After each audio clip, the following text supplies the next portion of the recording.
मित्राणि नमः संस्कृताय। आप लोगों का आपके चैनल संस्कृत दिव्य गंगम में बहुत बहुत स्वागत है।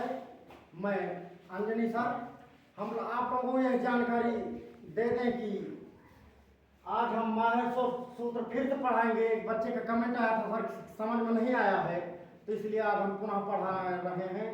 तो आप लोग जो टॉपिक नहीं समझ में आएगा आप दोबारा कमेंट करेंगे, हम पुनः पढ़ा देंगे। ऐसी कोई बात नहीं कि हम दोबारा नहीं पढ़ाएंगे। तो आज हम माहेश्वर सूत्र पढ़ाएंगे। आप लोग ध्यान दीजिएगा कि जैसे कोई बच्चा कहता है कि सर हमें संस्कृत समझ में नहीं आता, तो हम आपको एक उदाहरण देते हैं। एक पहले ऋषि हुआ करते थे जिसका नाम था महर्षि पाणि। वो जब पढ़ने जाते थे अपने गुरु के पास, तो कई और उसके साथी हुआ करते थे। वो बहुत पढ़ने में कमजोर था, सब लोग उसको चिढ़ाते थे कि आपको कुछ नहीं आता है। तो अपने गुरु से पूछता, सब लोग मुझे बार बार ऐसा कह रहे हैं, हम क्या करें सर, हमें विद्या अध्ययन करना है। तो उनके गुरु जी ने कहा कि यदि आपको विद्या को प्राप्त करना है तो आप जाइए भगवान शिव जी का तपस्या करिए। तो वो गया, भगवान शिव जी का तपस्या करने लगा। तो भगवान शिव ने प्रसन्न होकर के उन्होंने उसके समक्ष उपस्थित हुए फिर भगवान शंकर ने अपना डमरू बजाया। तो डमरू में उनका यही 14 सूत्र पाणि जी ने सुना और लिखा। तो सबसे पहले यदि आपसे कोई पूछेगा ये प्रूफ करिए कि माहेश्वर सूत्र कैसे हुआ, तो आपको एक श्लोक के माध्यम से प्रूफ करते हैं। नृत्यावसाने नटराज राजो, नृत्यावसाने नटराज राजो, ननाद ढक्काम नौ पंचवारम, ननाद ढक्काम नौ पंचवारम, उद्धातु कामः सनकादि सिद्धान्, उद्धातु कामः सनकादि सिद्धान्, एताद्विमर्शे शिवसूत्र जालम्, एताद्विमर्शे शिवसूत्र जालम्। जब उसकी तपस्या से भगवान शिव प्रसन्न हुए, तो यहाँ पर नटराज का मतलब होता है नृत्य करने का तरीका। तो भगवान एक नटराज की तरह वो नृत्य करते थे, उनका ही नृत्य करने का शैली था। भगवान शिव नाचे और उसके साथ में डमरू बजाया। तो शिव सूत्र जालम, तो उसे जो ये सूत्र लिखा हुआ है नीचे, तो पाणि जी को यही सुनाई पड़ा। तो उन्होंने ये सब सूत्र लिख दिया। सनकादि सिद्धांत, सनक आदि ऋषियों को शिक्षा देने के लिए, देखिए 4 ऋषि हुआ करते थे, सनक, सनातन, सनंदन और सनत कुमार। ये लोग शुरू से ही शिक्षा प्राप्त करने में लगे हुए थे। तो शिव सूत्र जालम विमर्शे, तो उन्हीं के लिए शिक्षा के लिए सूत्र प्रस्तुत हुआ।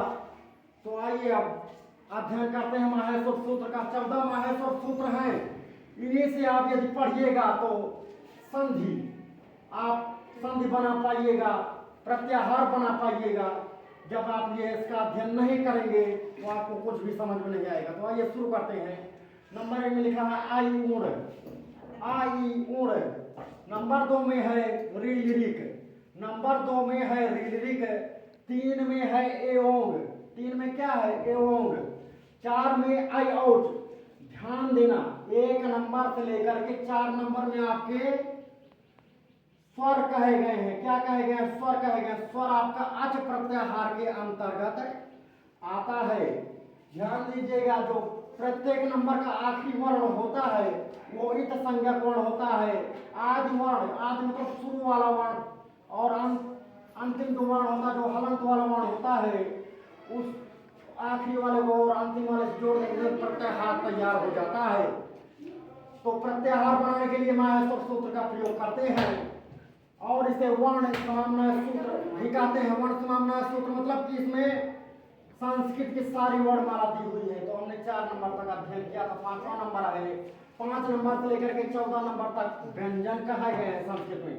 तो 5वां नंबर है हाय वर्ग, 6 है लण, 7 में इमं गणनम। क्या है इमं गणनम?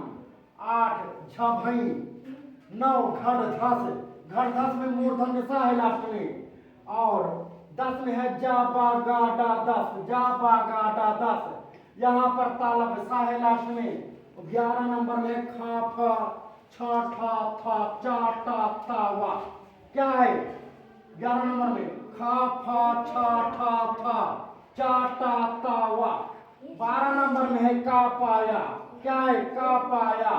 13 नंबर में है सा खसा यानी तालब सा, मूर्धन सा, दंती सा और रा, सा खसा। और 14 नंबर में है हाला हल।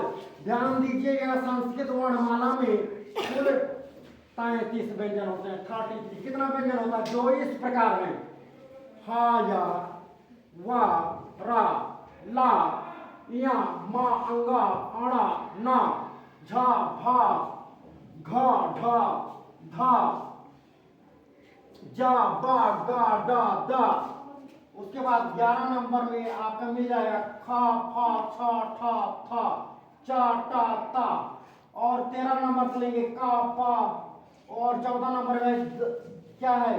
तालब सा, मूर्धन सा, दंत सा और हा। देखिए पूरे संस्कृत वर्णमाला में देखेंगे तो हा 2 बार है, उसको काउंट कर लेंगे तो 34 व्यंजन वर्ण हो जाएगा। तो कोई चीज 2 बार आता है तो वो 2 बार नहीं काउंट होगा, 1 बार होगा। इस प्रकार से 33 व्यंजन वर्ण है आपके 9 स्वर है। किस प्रकार से? आ ई उ री री ए ओ और आई ओ, इस प्रकार ये आपके 9 स्वर हो गए। तो मित्रों आपको यदि समझ में नहीं आया होगा कमेंट करिए, दोबारा आपको हम पढ़ा देंगे। बहुत बहुत धन्यवाद।